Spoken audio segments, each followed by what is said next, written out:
পাকা বেতবাৰীত ৰাজনীতিৰ নামত নিকৃষ্ট কাণ্ড। অবুধ শিশুৰ হাতত কলা পতাকা সপি দিলে কোনে?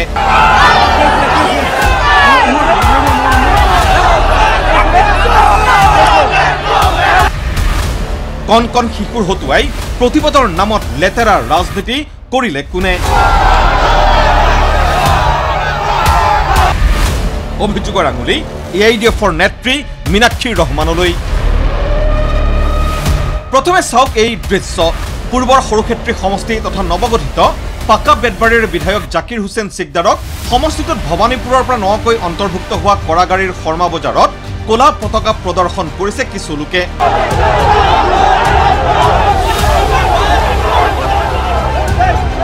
সমীপৰে এখন বিদ্যালয়ত ৰাজহুৱা সভাত অংশ ল'বলৈ গৈ আছিল বিধায়ক জাকিৰ হুছেইন সিকদাৰ। উপৰে উপৰে চালে লাগিব যে স্থানীয় ৰাইজৰ ৰুদ্ৰমূৰ্তিৰ সন্মুখীন হৈছে বিধায়ক সিকদাৰ। কিন্তু এইবাৰ আন এটা কোণৰ পৰা কেমেৰাত বন্দী কৰা এই দৃশ্যটো চাওক।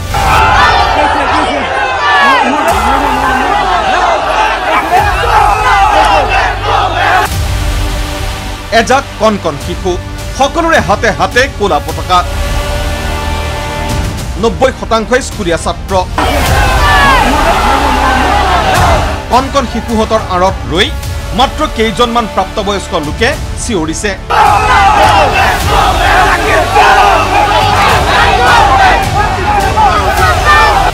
প্ৰশ্ন হয়, কণ কণ শিশুহঁতক কোনে লেতেৰা ৰাজনীতিত জড়িত কৰোৱাইছে? এই ঘটনাৰ পাছতেই নৱগঠিত পাকা বেতবাৰী সমষ্টিত সৃষ্টি হৈছে ব্যাপক প্ৰতিক্ৰিয়াৰ। সংবাদমেল দিছে স্থানীয় কৰাগুৰিৰ ৰাইজে। ৰাইজৰ দাবী, AIDFৰ নেত্ৰী মীনাক্ষী ৰহমানৰ নিৰ্দেশ মৰ্মে মহিদুল ইছলাম শিক্ষক মনিৰুদ্দিনে কৰাইছে এই কাম। কৰাগাড়ী গাঁওটো আমাৰ সমষ্টি ডেলিমিটেশ্যনৰ যিটো পাকা বেতবাৰী সমষ্টি হৈছে ইয়াত অন্তৰ্ভুক্ত হৈছে। ক'বলৈ গ'লে মীনাক্ষী ৰহমান যিটো AIDFৰ এজন নেত্ৰী 26ৰ বিধানসভাত যিহেতু নিৰ্বাচন খেলিব, যোৱাকালিৰ এই ঘটনাত মানে থকা বুলি আমি নিশ্চিত হৈছোঁ যে এই কুচক্ৰীবিলাকে বিজেপিৰ পতাকা টানি আৰু বিজেপিৰ লাইনত যে এই সৰু সৰু ল'ৰা ছোৱালী তেওঁলোকক আমি ভাল কথা শিকাব লাগে। যিসকল কুচক্ৰী তেওঁলোকে যিটো শিক্ষা দিছে এতিয়াৰ পৰাই, সেই ল'ৰাবিলাকৰ ভৱিষ্যত কি হ'ব আৰু সিহঁতে কি শিক্ষা পাব এই লৈ আমাৰ সন্দেহ আছে। মহিদুল ইছলাম নামৰ লোকজনে শেহতীয়া পঞ্চায়ত নিৰ্বাচনত ৱাৰ্ড মেম্বাৰ পদত পৰাস্ত হৈ ৱাৰ্ডটোত বিধায়কৰ প্ৰৱেশ নিষিদ্ধ কৰিব বুলি ভাবুকি দিছিল আৰু সেইবাবেই খোজকাঢ়ি ৰাজহুৱা সভালৈ বিধায়কক লৈ আনিছিল স্থানীয় ৰাইজে।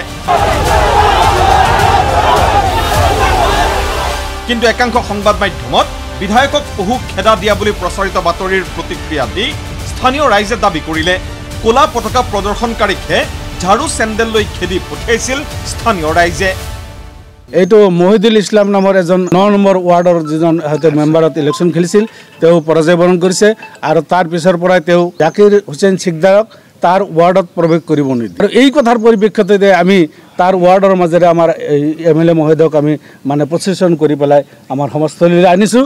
আমাৰ তিৰোতা মানুহবিলাকে যেতিয়া চেণ্ডেল দেখাইছে, ঝাৰু লৈ মাৰিব গৈছে, তেতিয়া সিহঁতে বহু খেদা খাইছে। আমাৰ MLAটো বহু খেদা খোৱা নাই, গতিকে একদম মিছা কথা। সমগ্ৰ ঘটনাক ৰাজনৈতিক ষড়যন্ত্ৰ আখ্যা দি দুখ প্ৰকাশ কৰিছে কৰাগুৰি আৰু শৰ্মা বজাৰবাসীয়ে। আমাৰ এই এলেকাত এনেকুৱা ধৰণৰ ঘটনা আগত কোনোদিনেই ঘটা নাই। ৰাইজৰ প্ৰতিনিধি আমাৰ পৰা অপমানিত হ'ব লগা হোৱা নাই। এই দুষ্ট চক্ৰী বিশেষকৈ মহিদুল ইছলাম, তাৰপিছত মনিৰুদ্দিন, ইহঁতৰ চক্ৰান্তত এই সৰু সৰু ল'ৰাবিলাকক ব্যৱহাৰ কৰি যিটো কৰিলে এইটোত আমি অঞ্চলবাসীয়ে দুখ পাইছোঁ।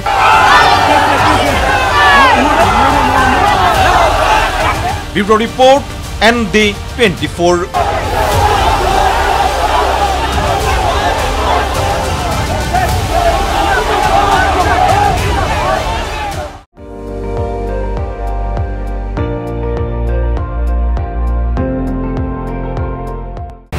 আপুনি চাই আছে ND24, সৰ্বশ্ৰেষ্ঠ নহয় সৰ্বোত্তমৰ দৌৰত।